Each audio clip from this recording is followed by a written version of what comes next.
Hi, I'm Jay Postrado. I used to be a debater. I also used to heavily work for Debatable. That's why I'm close with Kyle. And I also used to work for Outspoken in its infancy to mid stages.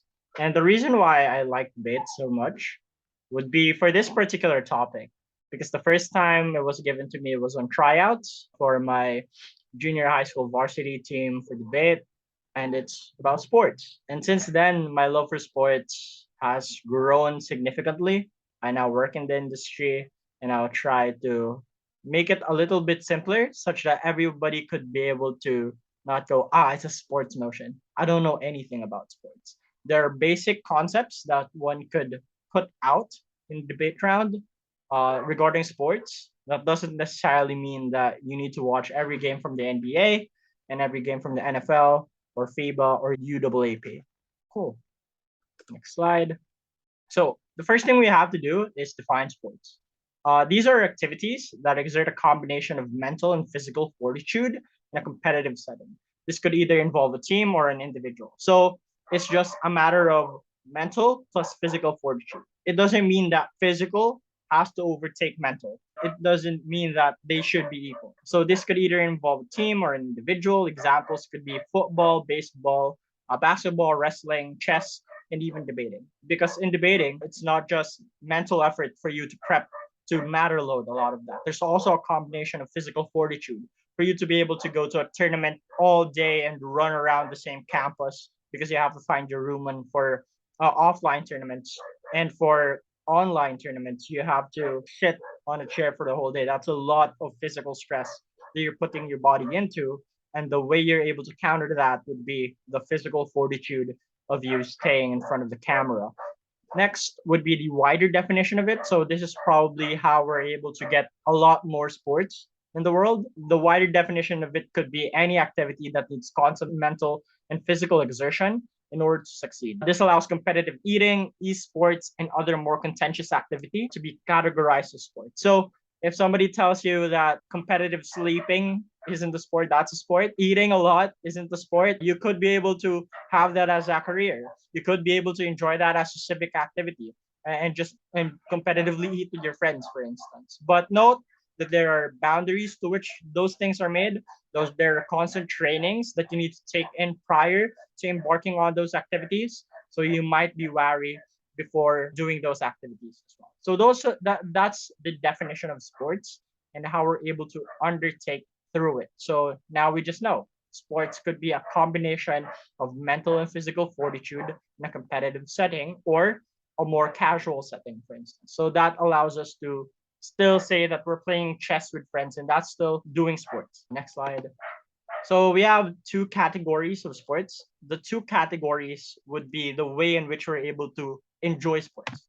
So the first one is sports is as a civic activity, and the second is sports as a career. Sports as a civic activity means any sport played from infancy until prior to that is considered this, as long as you do not do it for compensation. So the main goal would be for you to just enjoy with your friends, to remain physically fit, to remain mentally stable through the use of sports as well. So that does that mean that some sports that pay compensation or probably give you a reward afterwards is not considered a civic activity? It could still be considered a civic activity so long as the expectation for the participants wouldn't be for the cash prize or any other compensation afterwards. Two, such that it's still enjoyed casually. You don't need to heavily train for it on the daily. You don't have a daily paycheck that you should be able to compete on a regular basis. It could be like a 2 week span as a civic activity. So that's what makes it categorized as that. Next would be sports as a career. So from the moment someone gets signed and compensated to a certain capacity for playing, they then have a career in sports. A lot of the athletes that everyone knows are career athletes. People like Serena Williams, LeBron James, Kevin Durant, Magnus Carlsen. Those people are paid just to play, and that's what makes it a career officially.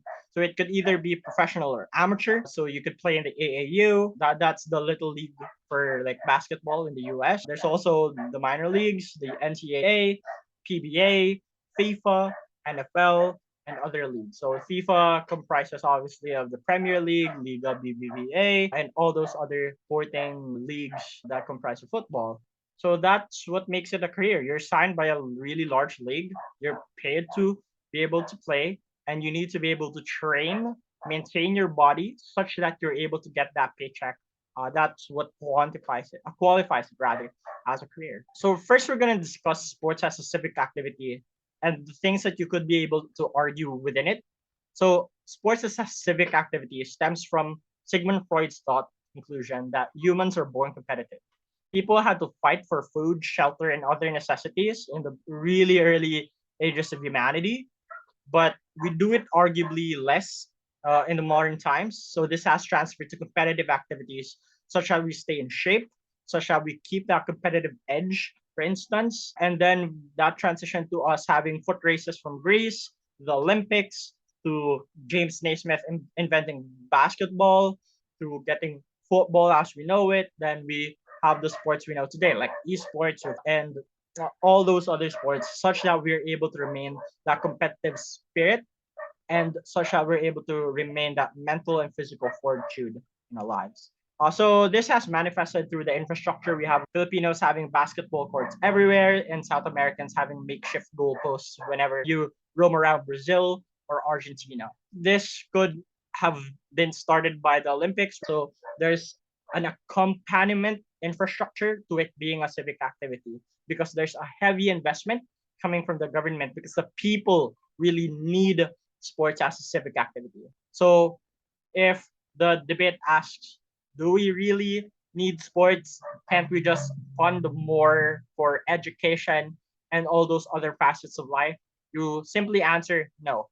Humans are born competitive. They need this in order for us to be able to be mentally and physically okay. And some people might not need it, but the vast majority of individuals do because sports is the most accessible way for you to be able to de-stress. It's the easiest way a Filipino can go. I want to forget about a problem. I'm just gonna pick up a ball today and go to the basketball court near our barangay, and that's what I'm gonna do for today. Let's go more in depth as what we could argue for sports as civic activity. So first is that it teaches virtues and principles. And note, these aren't just the two virtues and principles that you could be able to argue. There are multiple things that you could be able to argue for sports as a civic activity or remaining it as something that's integral to human growth. These are just some examples. First is honesty. People only ever feel good when playing sports because they are able to produce consistently with it. One cannot lie about their stamina and physical condition while playing. This means that it's hard to hide fatigue and injury, so most athletes just train daily, or people who really want to excel at the sport, such that they feel like physically good, just try to do it on a more constant basis. And this also leads to discipline.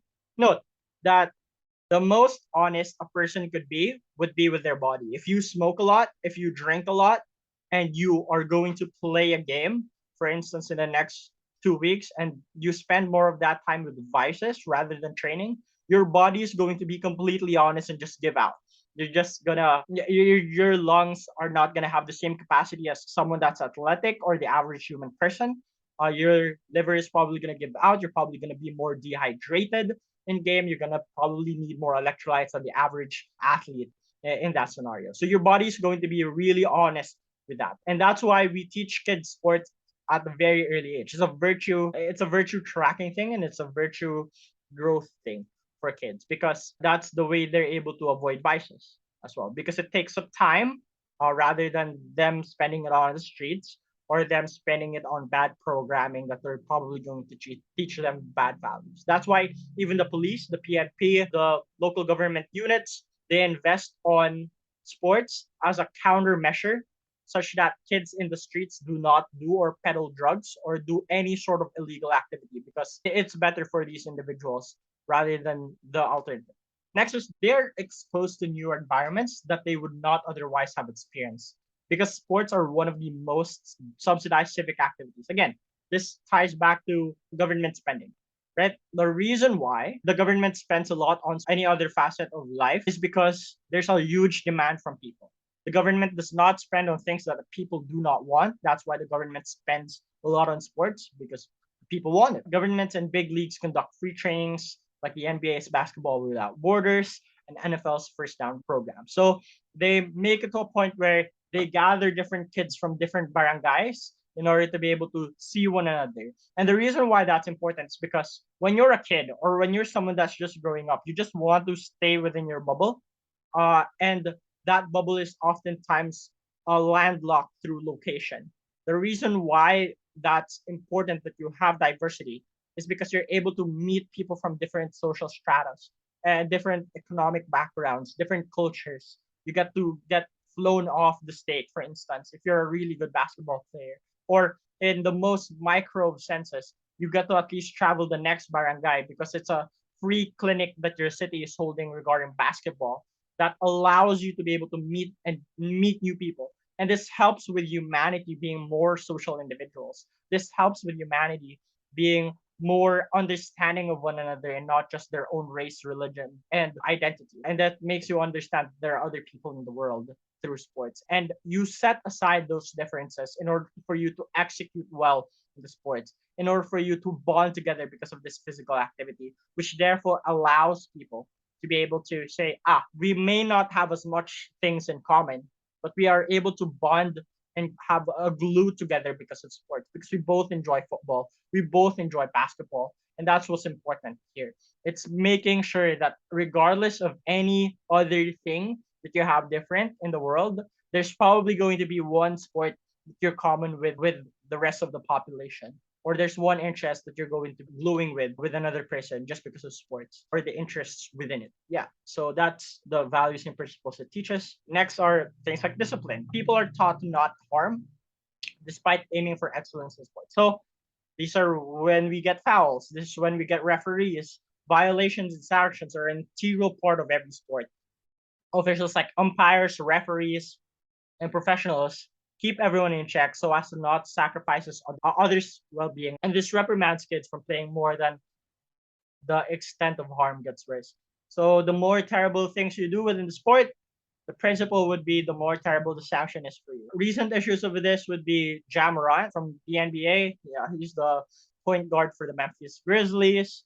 He showed a gun, or in American slang, a blicky, on his IG live, and he's bound to get at least a 50-game suspension. And trigger warning, by the way, we get multiple cases of sexual harassment, and we also get things like terrible things like the OJ Simpson case, which therefore banned OJ from being able to play in the NFL for a really long time. We get people with gambling addictions like Michael Jordan, which led to him being suspended in the 94 to 95 season. That's why there's a huge gap in his three-peats, right? So Jordan won in 1991 to 1993. Then afterwards, the NBA said, you are setting a bad example, ban him for 2 years. He played baseball instead. Then he won again from 95 to 98, which he set a better example for kids. And also Space Jam was made in between of the in between of his baseball and basketball runs. So that's why discipline is important there. You get a figure outside of your parents, outside of your teachers, and inside your civic community that's going to tell you as a third person that what you're doing is significantly terrible for the another person. And that's not the way the sport should be played. More than it being umpires, your coaches are probably going to say the same. And also the other individuals within your group are probably going to say the same because they don't want beef with other individuals. Next is community building. And this is something that's very good for a macro perspective of sports. Sports clubs and leagues are always localized to avoid crime. Kids grow up with a sense of respect to people around them because everyone in the community plays with one another. This creates a more familiar environment. So this has the example of ghettos in far-flung areas needing this the most because tight-knit communities often need assistance from one another. Places in the Philippines and Bucharest have been able to lower crime. The reason why this is something that's good and why most governments embark on sports as an activity is because of community building. The fact that when you grow up playing basketball, playing football on the streets of Bucharest, for instance, it allows the person to get to know other individuals and then makes them grow together, makes them want to play daily because of the tight-knit community. It then makes them want to de-stress as a civic activity through sports. And that's something that's good because if you might need a loan, it's easier to get that with your neighbor that you've been playing basketball with as compared to the bank, who's probably going to say no because you have less credit, right? You would see people make their own makeshift basketball rings in their local barangays in far-flung areas in the Philippines. Same thing with Bucharest. Same thing with Brazil. Same thing with Argentina. They have that sense of community to be able to gather towards one another. A really good example of this would be tenement in the Philippines. It's an old housing project that was abandoned by the government, but they all bonded together through sports. They were able to make their own court. They got adjustments and investments from athletes like LeBron James, Kobe Bryant. They got investments from companies like Titan. They got investments from companies like Nike in order to make the community better. That allows them to be able to bond together for the love of sport. Because the whole of Tenement, if you're gonna look at it or you're gonna search it up mid lecture, it's just one big rectangular complex. The only thing physically binding it together would be the basketball court in the middle.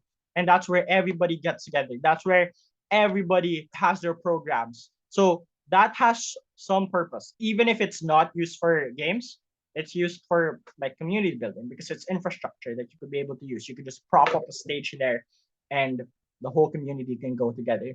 And that's something that's good. The value and beauty of sports, such that it makes the community grow to one another, is something that's beautiful. You could be able to see that in music. You could be able to see that in anywhere, but you probably won't be able to see it the same way when you see it in sports. When you physically see people hammering down such that they're able to build a court with one another.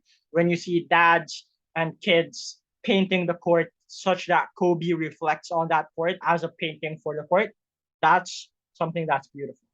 And I think that sports as a community building tool, rather than it just being able to avoid crime, it creates more social cohesion, makes more tight knit communities, and it's grows for more respect towards people within that community. And when people see the value of the beauty inside that community, they're more likely going to invest. That's what happened with Titan, Nike, and Tenement.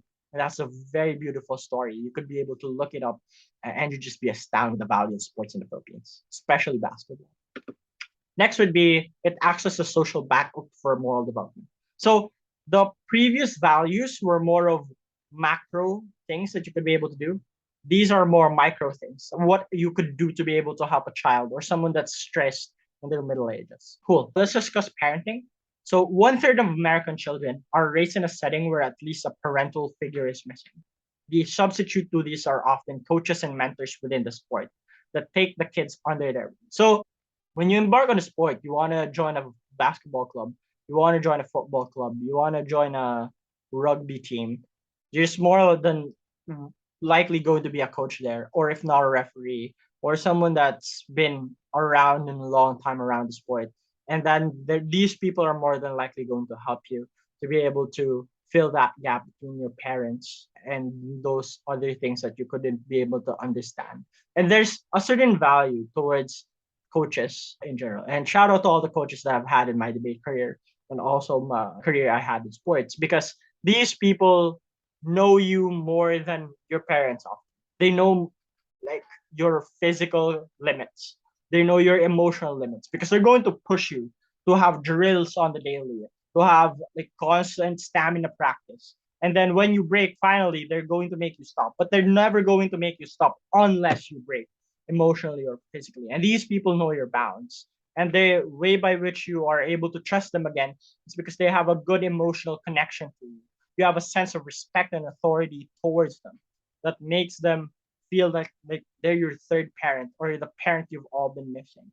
And that's something probably your teachers could be able to give you as well. And that's why sports is important because it acts as another backup for moral development in case your teachers are absent, your parents are absent, you're an orphan. You could be able to enjoy that while you're in school, while you're on the team.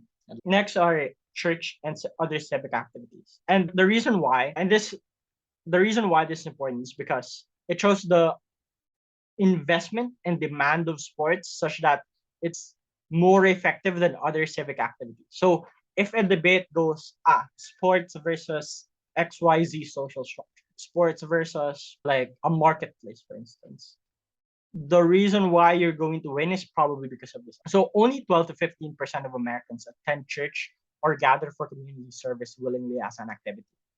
However, 61.9% of American children starting from ninth grade, has developed a liking for at least one sport. That means that these people willingly go to sports rather than go to church because it's a physical activity where it's necessary for the individual to be active, competitive, and it requires you to bond with other people. Like, you don't see as much children talking about church after church. You don't. There's really nothing much to talk about community service after you picked up the trash or you painted a wall in your local civic center. But there's a lot to talk about after the sport because there's a large cult following that you could be able to see sports everywhere. After you played a game of basketball, you could watch the NBA on a Sunday morning because you went out with your dad at 6 a.m. and the NBA game starts at 10 a.m. You could be able to do the same if you live in Europe, for instance, where the Premier League game started at 2 p.m. and you just had lunch with your family and you could be able to talk about the game. And after the game, you could be able to play on the pitch on the local community. So that's why sports is something that's good because people want innately to be active. People want innately to be competitive, and that's their way towards it. Intergenerationally, your parents are probably fans of a sports team. Your dad is probably a fan of the Los Angeles Lakers, and you're a fan of LeBron James or the Golden State Warriors. Or all of you in the family are fans of football and you all like Leo Messi, or you have the debate about Cristiano Ronaldo. There's always going to be media coverage around it. There's always going to be talk around the family regarding sports. There's at least bound to be one person, if you like sports, that's going to be able to talk to you about it. And that's why willingly people want to opt into sports. People feel that their friends also want to do it. Therefore, it creates a really good type of peer pressure such that people are able to opt in. So yeah, those are the values you get out of it. Next, we're going to discuss successful civic activities in sports and the programs that countries make. First, let's discuss Argentina. Everybody knows who comes from Argentina. Lionel Messi. So countries have started community building through sports, but what makes Argentina very special is they're most prominent with its Argentine nonprofit civil association law, which allows for all kids to associate with at least one football club that is government funded, or it could be civic funded or a non-government organization. The point is it's free. This has reaped benefits with having the most official titles of an international sports team in the World Cup. They have 3 World Cups and the greatest of all time, in Lionel Messi. If you're a Ronaldo stan watching this, yeah, someone's still in Europe and someone's in the Middle East. So I don't know who your goat is, but consider Lionel Messi. So the reason why this example is important is people are gathered for national pride, but more than that, it brings accessibility towards the sport because people are generally invested in it. Government wants to invest on what people want, and then therefore you get all these really good laws such that people could be able to enjoy football significantly more, and that's a good thing for the government because the government gets more critical acclaim internationally. Like Argentina just gets a lot of people going in the country to watch home games sometimes for FIFA, and they get tourism revenue. They tour around to see where Leo Messi lived. They tour around like America to see how LeBron James started in Akron, Ohio. And that's something that you could feasibly do right now that governments are able to do. But more than that, the government's name is something that's good. But getting on the more political side, when a really successful sports team is able to succeed and bring about glory to a country, this allows for the media to just continue reporting about them and increases their national relevance. And that's something that we've seen through oppressive governments as well. That's the beauty of sports. It brings about good media attention as well. Next is the USA. I'd argue the capital of North American sports, or just the capital of the sports in the media world. Eh, I'm pretty sure you could name at least 5 American athletes at this point. But getting into the details, Title IX, a protection against women law, credits NCAA versus Smith as one of its landmark cases, along with other athletes supporting it. It's to push for women to receive more funding and female inclusion. Because Sports isn't just a man's game. A lot of females have gone and passed and are continuing to dominate in sports because humans are innately competitive. Humans want to be included in sports as well. And after its inclusion in law, right? The reason why people haven't been playing sports in the past, specifically women, are because of the discrimination that was happening against them. Discrimination through funding, discrimination to things like not being able to afford uh the anything, right? So after that, female children in sports grew from measly 300,000 to 3.2 million. That's a long jump that these people undertook. And yeah, it pushes for inclusion due to the natural competitive nature of people, regardless of identity. People would like to fight for sports. That's how large the demand of sports is. And that's something that's very beautiful. That sports could bring about people together on a human rights issue and be able to fight for their rights because they want to be included in these scenarios, these competitive settings as well. Next is the Philippines. So the popularity of basketball in the country, and the Philippines is a basketball country. Every barangay you go, there's going to be a hoop. There's going to be at least one person who owns a ball around the court. There's going to be at least one basketball in each family, and that necessitates local governments to invest in it. So local governments have a court. They're able to have multi-purpose functions such as hosting government offices, health centers, local functions, marriages, and even shelters after a calamity hits. The next time you go around in the Philippines in a rural area or maybe even Metro Manila, I want you to count the amount of barangay halls that you go to and how many of those barangay halls have a court directly outside of them, because the land area makes it so that the Philippine government saves up money because they buy a court and right next to it is the barangay hall. Or right in front of the barangay hall or barangay tano, there's going to be a makeshift basketball post because the people gather there. And that's the center of the Filipino identity in modern times. We like basketball. That's what we are as a people. Probably 4 out of 5 Filipinos know who Jordan Clarkson is or know at least one NBA player. And that's something that's good because the rise of civil activity also meant the increased infrastructure that people could freely avail of.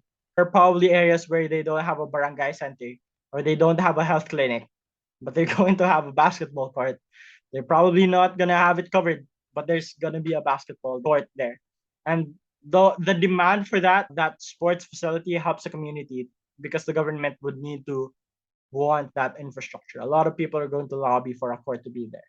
And if there's not a government that's going to do that, people are going to go out, flatten a surface in a really rough road or a really rough patch of land and make it a basketball court. People are going to invest their own cement for it. People are in other countries like the USA. I've seen people shovel snow just for them to be able to play basketball on a winter day.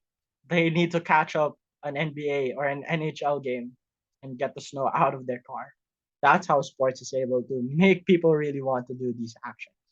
Next is Korea. Korea and the talk of infrastructure. Korea and the success of esports in the country allowed for the creation of the Korea Esports Association, which subsidizes computer cafes, lowers the price of computers, and trickles down to a surplus of computers. They donate this to impoverished schools and families to help in the educational sectors and give poor families the opportunity to gain technology they could use to start up jobs. This means that investment to sports leads to social development because they get infrastructure and technology that they wouldn't have otherwise had. If you go to Korea, there's same thing with the Philippines, but it's for esports. Everybody loves their internet cafes. There have been people reported that live in internet cafes just because they're very cheap as compared to things like housing there. So the reason why that's important is because esports as a brand has been marketed so well inside Korea that everybody needs to have a computer. The demand for it has risen up in the middle of the 2010s because of like T1, because of Samsung White as a team, and that's good because that means that demand was already fulfilled in the 2010s. So now that demand is rapidly declining, the supply still stays the same because not everyone in Korea bought it at that expensive price. People who still haven't been able to buy it got to buy for a cheaper price significantly in the late 2010s and the early 2020s. And people and companies who said these are outdated models, what do we do with it? Just donated it. That surplus is something that's good because computers aren't just used for gaming. These could be used for you to be able to get an online job. This could be able to be used for you as a child that's still going through school for research purposes. And that's the beauty of it. The fact that a lot of people demand for sports and it trickles down to things like infrastructure and technology inside esports means that you could also be able to make companies act in a very irrational way, such that they create a lot more supply of computers. And while that dissipates, the prices go down. And while warehouses of these companies become full, they become chock full of this, they just donate it as a form of philanthropy and giving back to the community.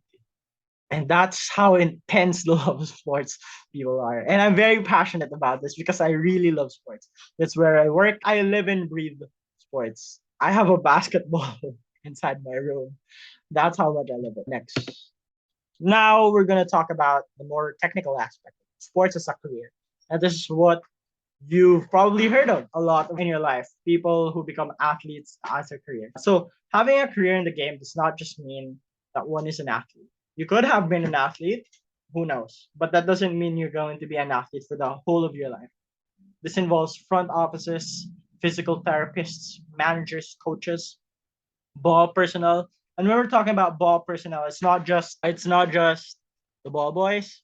That also concerns the people who wipe the floors. Those people get extremely paid. By the way, I know some people getting paid like 5,000, and that's not huge for U.S. standards, but that's 50K for the Philippines already, and that's great. Managers, coaches, ball personnel, and everything in between. And nearly 1% of the EU's employment are in sports. 12.6% is in the US in terms of employment in sports.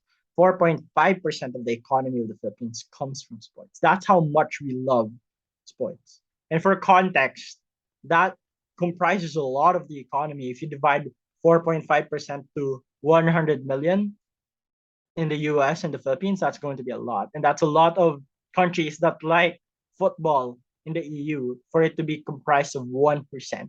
That means that there's some sort of involvement of everyone at least all at once for it to reach 1%. And that's a good thing because people are able to have the thing that they like doing, the thing that they've been watching their whole lives and call it a career. And I'm fortunate to be one of those people, to be able to write for sports, to be able to watch games in return for some cash because it's able to provide jobs, livelihoods, while also getting to feel like you're not working at all. Sports as a business. We're gonna discuss leagues now. Leagues get most of their money, and this is like when you're trying to like mechanize how leagues work in debate. Leagues get most of their money by selling games as entertainment. They get cash flow out of brand deals, selling broadcast rights, ad space within games. So these are the. I don't know if you guys watch the NFL or the NBA, but those sideline covers that they have, little TV things that are very horizontally long. Yeah, those are ad spaces in games that they get paid to be able to do. For ESPN, they have to buy the rights to the NBA in order to broadcast it. CBS has to buy the rights for the NBA and NFL to be able to broadcast it. The GMA has to buy the rights for the NCAA in the Philippines in order to broadcast it. In the past, the UAAP had its rights bought by ABS-CBN for them to broadcast it. That's why you had Studio 24, if I'm not mistaken. Yeah, so those are really good things that you could be able to do in sports in order to generate cash flow. It's not just it doesn't make you wonder why a lot of these people are paid a lot in sports. So how come LeBron James being paid billions of dollars throughout his 20-year span of a career just for him to play? It's because people like it. People would pay a lot monthly even just to be able to watch LeBron James on a regular basis. And that's a really good thing. Collectively, sports broadcasting contributes 20.65 billion to the economy. This does not include secondary social media marketing, sportswear, and other auxiliary industries. That's purely just what you're able to watch on TV. It's and you're able to see in the newspaper after the game. Things like the memes you see online also get paid. Companies like Ballast Life, Clutch Points, Bleacher Report get a lot of money as a secondary market of delegating news and entertainment through sports. And they're not part of that 20.65 billion. Arguably, they could add another 3 billion to our 4 billion because they're also able to generate ad space for other companies as well because of the prominence that they've had. And that's a really good thing for everybody inside sports and everybody outside of sports because we know that this is going to last for a really long time. We know that some people are going to get their careers off of this, even if they're not yet planned 10 years from now. We know that some kid in the future that hasn't been born in 2070 is still going to dominate in the NBA. And that 20.65 billion is probably still going to grow because humanity really likes sports as a business. So yeah, that's how the cash flow is generated inside sports. 20.65 billion. You can't fathom how large that amount is. And I think that's great as someone that's in the community. Next, we're going to discuss amateur sports. What sets it aside from professional sports? Amateur sports are any sport that does not need payment on a constant basis and are considered to be amateur. Leagues that are recognized under this would be the NCAA. So there's different versions of the NCAA. There's one in the Philippines. I think there's also one in Africa. No, yeah, Ethiopia, I think, has an NCAA as well. And the USA obviously has an NCAA, most known for March Madness. UAAP, that's also where UST, UP, LaSalle, and all international games are considered to be amateur. The most glaring part of this would be twofold. Why are international sports like the Olympics, the SEA Games, FIBA, and FIFA amateur? And why aren't college kids paid to play in sports? And why are they still considered amateurs? Let's first discuss all international games. All international games such as the Southeast Asian Games, FIBA, FIFA, and the Olympics. The reason why that's the case is because they're not going to. There's no team formed constantly to represent a nation, and the reason being is because they only happen once every half a decade. The Olympics happen every 4 years. The World Cup happens every 4 years. The SEA Games happen every 4 years. FIBA happens every 4 years, and that means that you can't really pay someone as an athlete to be able to compete for something that's just going to happen 4 years from now. That's why it's not considered a professional sport, or you're not considered a professional when you're able to enter these games. And the next would be the NCAA, UAAP, and AA. These are considered amateur sports, and they're not paid on a steady paycheck because of simply the longevity of the contract. There's not a lot of people that are going to stick in college or in high school for a really long time. That's why they're not signed on contracts. There's a recent trend of being one and done in college in the NCAA. People who are products of this are people like Anthony Davis, Kyrie Irving, Simone Biles, also is one and done, I think. And I think that it's just unsustainable for a college to be able to offer to pay that we're going to pay you large sums of money after high school and just hope that they stay. Yeah, because people in college still don't have the they're not of legal age to be able to enter a contract just yet. They're obviously going to need a lot more representation from a lawyer, from a parent, and all of that stuff. And colleges don't want to go through that hassle. What they instead do would be to give them housing, to give them scholarships, to give them food for free, to exempt them from any classes in order for them to have training.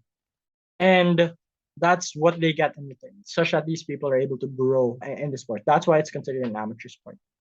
Next is the more technical definition of it. The prerequisite would be that the athletes are not paid by a paycheck per month, but are instead rewarded after they have brought glory. You get something in reward, a stipend or something. Then living costs are sometimes covered by the schools and the government, but it is integral that the athlete lobby for it first. And this is the legal battles that most of us have. The reason why Gilas Pilipinas is what it is because the lobbying time for them and being able to play in an international game is so short. Compare that to people like Wesley Saw, the chess grandmaster from the Philippines that migrated to the US in order for him to play. Because some athletes don't want to be considered amateur just because of that. And they shouldn't have to lobby for it first because they're doing great for the country. They're representing the country well. And funding should be automatic, especially if you're really good at the sport. People like EJ Obiena suffer the same consequences of amateurism in sports. So they only sell broadcast rights and hosts often acquire debt because the average cost for athletes is around 700,000 US dollar per large tournament. That's why some athletes have to post their Gcash if they're going to join something, a tournament. You get solicitations if you've ever had that in a subdivision. I used to live in a gated community in the Philippines. There would be these kids when I was younger that would knock on the door and have an envelope for my parents that said, "We're going to represent the barangay and we need a jersey. Any amount would do." So prior to Gcash being a thing, that was a thing.